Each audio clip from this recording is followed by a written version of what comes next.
Welcome to the fourth episode in this web app hacking full course. Now, in today's course, we'll be looking at Burp Suite Mastery. And after this course, there will be a practical course I'll be uploading that I've already made on YouTube, which is 1 hour plus, describing a practical session in Burp Suite on how to actually navigate through Burp Suite and how it is being used with practical insights and a real life scenario on how it is used in web application, in which I treated most of the things we'll be discussing in here today, like the repeater, the proxy, the sitemap, the decoder, and etc. Now, BobSuite as a web testing workbench, BobSuite is an integrated platform for inspecting and testing how a web application handles requests, responses, sessions, and user inputs. So instead of guessing what happened behind a web page, Bob lets a tester pause traffic, study it, and make one control change and observe the reset. So the ethical boundary here is that it's use it only on your own lab or a target where you have explicit permission. Now, Bobsuit is what actually sits in the middle of an application between the client and the server, and where you can actually check how data is flowing in and how is flowing out, receiving responses, changing it to your own whatever thing you want it to be, then testing it multiple times. Now, Bobsuit is an entire workbench, an entire big tool on its own used in web application. You can't actually do anything in web application security, in web app pen testing without touching this particular tool. And here are some of the most viable feature that you'll be using in Bob Suite. We have the proxy, the repeater, the intruder, the decoder, and the HTTP history. Now, the proxy intercepts and inspects browser traffic. And if you understand browser traffic, because Bob Suite is actually directly connected with your browser, and whatever is being loaded on your browser will be found in the Bob suite. So this actually helps intercept and inspect browser traffic, the way data is flowing in, request is flowing in and out. The repeater is it manually resend and modify one request. So in a place where you are sending requests on your browser, there are some things you can add directly on your browser, like manipulating the HTTP headers and all, or the get request, put request, and trace. But in your Bob repeater, you can actually get all these things done and change it at your own will. Then we have Intruder. Intruder automates controlled input variation. And Intruder is also a part of it, a tool that allows brute forcing. So we want to brute force the login, testing for authentication, testing for username and enumeration. Intruder is the best tool for this. It's the best feature in Boxwood for this. Then we have Decoder, which transform and inspect encoded data. So either from base64 URL or whatever, Decoder is the best work for that. And we have the HTTP history, review the traffic your scope generated. So on Box, you can actually set a scope for your browser on the kind of request it should take in on a particular domain. Let's say you have your tab of Facebook, YouTube, and Spotify opened, and you want to be receiving requests only from Spotify. There's a way you can actually set your scope to Spotify only, and any request that comes from Facebook will not enter the HTTP history. This way, you'll be able to easily go through your request, and it will be clearer, more clearer, and not chunked together of all different tools. So Bob sits in the middle. Your browser normally talks directly to the application. So Bob Suite creates a control checkpoint so an unauthorized authorized tester can understand and test that conversation. So between your browser and your server, Bobsuit is in the middle, intercepting requests where you can change and edit traffic ongoing, where you can modify your request to get some kind of response, where you can make some kind of inquiries, change the DWT. A lot of things happens in Bob's proxy. You can do lots and lots of things. And then here is the proxy, see every request and response. So intercepting control and age, history, and scope. So under the intercepting control, there's a pause button under intercepting control. And when intercept is on, Bob holds the request in limbo. This allows you to inspect headers, cookies, and parameters before they reach the server. In other words, when this intercept button is on, the browser will not be able to load. It will just keep on rolling. You will actually not see any result because you pause the request from giving the browser a response and modify on the fly. So change user ID, inject a payload, or bypass client-side validation by editing the raw text of the request directly in the proxy tab. So this is where you can actually, this also allows you to modify requests and all of that. I explained everything practical breakdown in the next video you'll be seeing after this one, the practical side for the Bob suite that I'll be using.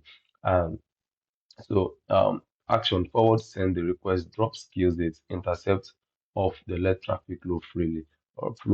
You can actually see all this in the next video we're making because you not fully understand until there's a practical demonstration to actually break down all these concepts. But here are some of the things that I'll just be talking about here to give you the knowledge on how this tool actually works. And here's the history and scope. We have the HTTP history.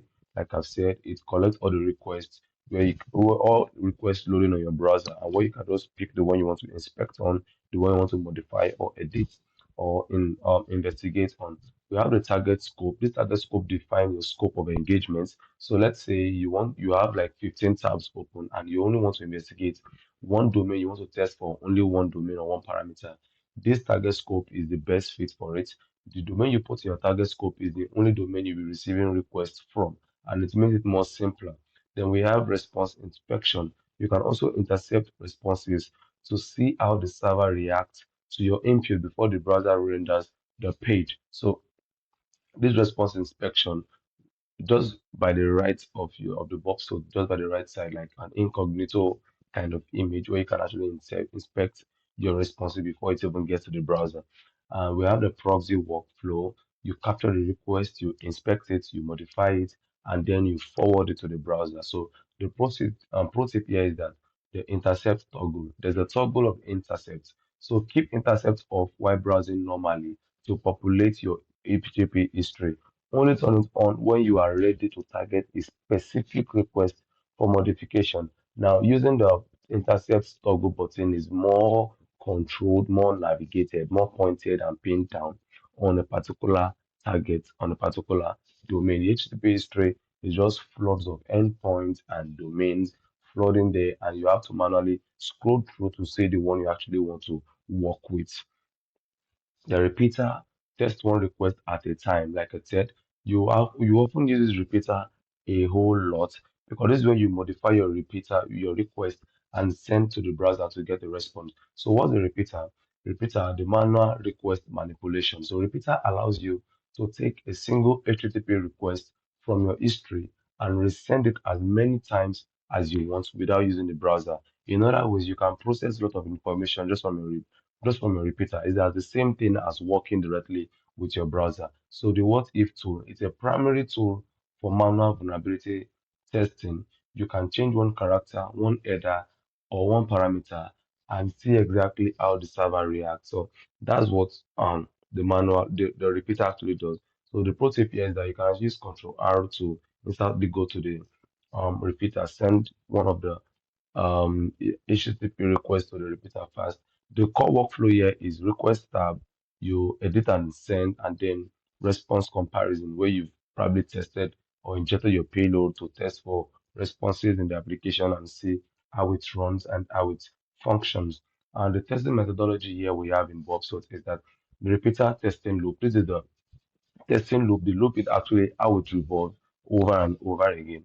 You capture and send to repeater, you isolate one parameter, you modify and resend, and then you analyze your response delta. The scientific manner testing here we have is that repeater is not for guessing, it is for controlled experimentation. So by changing only one variable at a time, like a cookie value or a hidden form field or your get or post requests or sort of, you can pinpoint exactly how the server reacts to specific input. So the golden rule here is that if you change three things at once and it breaks, you won't know which one caused the crash. So it's just better you start testing it one at a time for each endpoint and then start testing one parameter once at a time, one at a time, till you actually get to your end goal of what you're testing in the web application. The intruder, like I said, this intruder is more like a brute forcing feature in Bob Suite, where it's mostly used for logins to actually enumerate brute force or many sort of using word lists to actually check through. So the core component is insertion points, payloads, and throttling. So the attack types we have here is sniper, battering ram, pitchfork, and cluster bomb. In most cases, for the enumeration and brute forcing, you use sniper a lot of time. Test one position at a time with a payload set, most common in fuzzing. The battering ram uses one payload set across all positions simultaneously. We have the pitchfork uses multiple payload sets in parallel. The cluster bomb detects every possible combination of multiple payload sets. These are some of the features we have in the intruder itself. And like I said, in the next video, you will have full understanding of all these things we're actually talking about. The reading signals and safety limits. So the signals you'll be reading is status codes, response length, response time. The enforcing safety is resource pools, payload throttling, and grep match. So the caution is automated testing generates significant logs. Ensure your IP is whitelisted and your testing window is approved to avoid triggering security incident responses. And in this regard, your IP address might be blocked if you're not careful with the way or your mode of testing. The decoder in Burp Suite, um, it decodes lot of formats that HTML, base64, ACI, X, Octa, binary, gzip, and all of that. Decoder is mainly used for for decoding Burp Suite, for decoding any format that has been probably encrypted or encoded in most cases, because you have to have a decryption key to actually decrypt something that's been encrypted.